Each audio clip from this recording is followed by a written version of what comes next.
that's the thing. We are all caught up on both shows. We talked a lot about Agatha last week, so we can just catch up real quick on episode 3. I love what they're doing with the show. I don't know if anyone else caught onto this. They're using the Witch's Road as a way to make each episode a little unique. I feel like they're still in the mocking TV shows. Like the first episode was like a police procedural. Second show, I don't really say that was anything, but then this was kind of like poking fun at like the Real Housewives type shows. You know, they're all in a house together sipping wine. They're all kind of dressed like yuppies. It was like, yeah, that's that. I think that was the vibe they were going for. Um, and I don't know. I'm digging it. I really like the episode. What did you guys think? Did you guys sometimes look at New Rock Stars, right? Sometimes, yeah. Sometimes, Eric Voss, the guy who does that. He like the main guy. So he's been a big Mephisto stan this whole time. Yes. And he started his last video with them mentioning Mephisto's name, and then he's like, oh, and he walks up to the side of the house and looks up at the sky. It's like, yes, they finally name dropped Mephisto. That's why I put that in the art for the episode this week of you going, but Mephisto. Yeah. So, what was the original question? I'm having trouble. Oh, sorry. What did you think of the episode? What did you think of episode 3 in general? It was. Yeah. I mean, you're right. It was. Oh boy, very pinkies up. Was it country club type stuff? Yeah. Yes. But I liked it. I mean, it's still creepy, and it's very creepy. Shades of Rosemary's Baby in that one, and it's it was. I like where they're going with it too. I really do. Yeah. And then showing you what happens when you walk off of the road too. Poor Mrs. Hart. Spoilers. What about you, Don? What did you think? Yeah, I do like their hook. I don't find myself interested in Agatha or the Witch Coven at all, but I am hooked with the characters whose name we don't know yet, right? Who I think you correctly predicted was Wiccan. So that has me hooked, and I'm interested in that.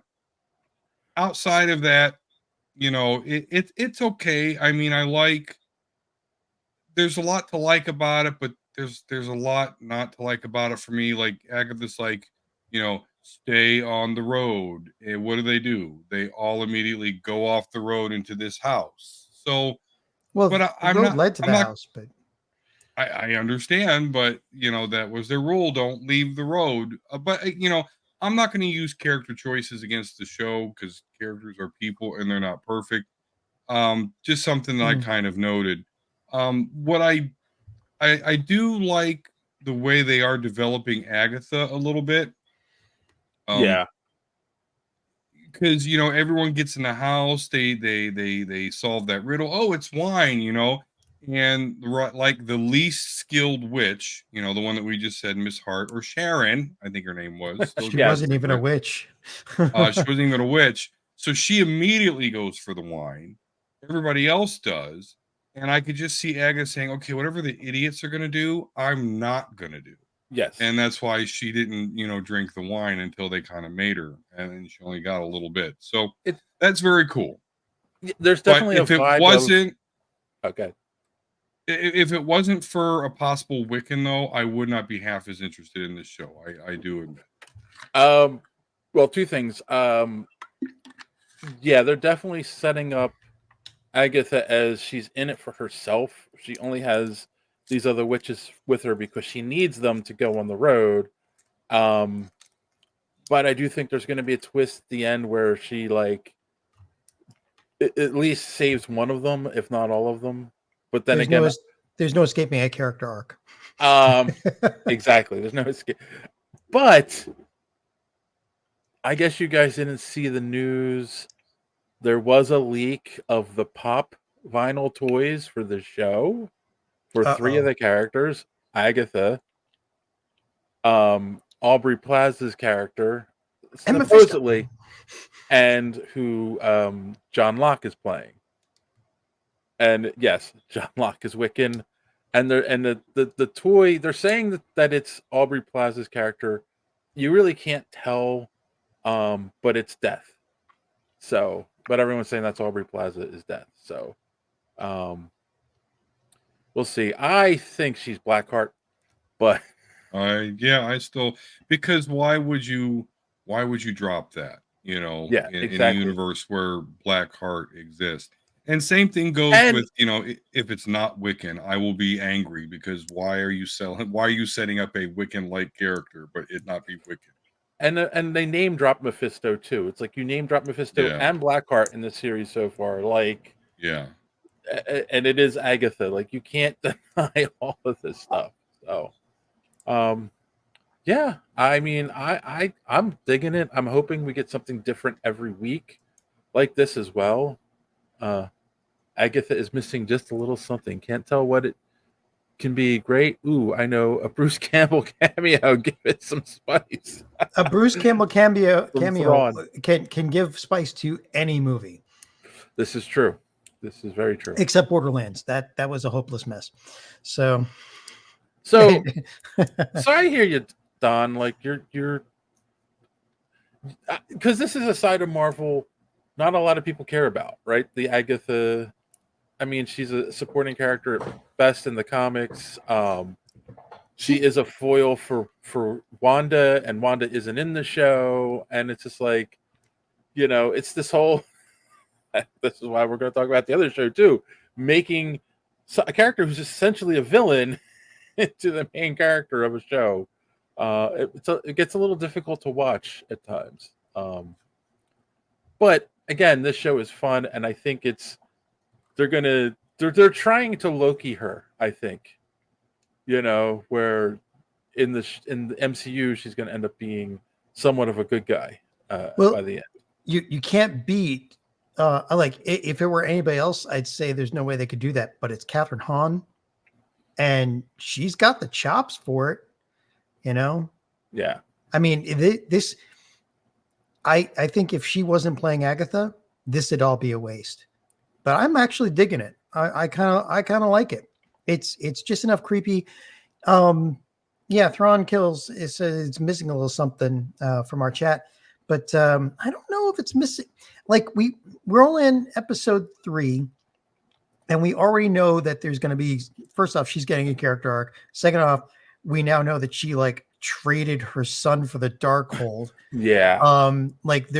There's a lot of things that can happen in this. A lot of interesting things that can happen in this over the next couple of episodes. And as long as they stick the landing, which has been one of Marvel's biggest problems lately, is sticking any landing at all. Then I'll be happy with it.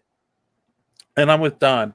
If we go through all this and it ends up not being Billy at the end of the show, yeah, that's not sticking the landing for a lot of fans at this point. And it's what if it's her son though?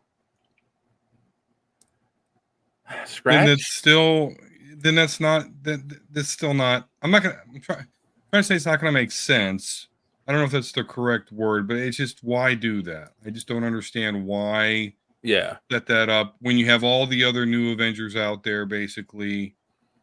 Oh, I see. Why invent something that's already there? Right. But I get it. They do have to tiptoe around the fact that, Wanda is dead, at least at this time. But, although this show is actually, believe it or not, riding a fine line here. Oh, go ahead, Dave. Kassan's comment here.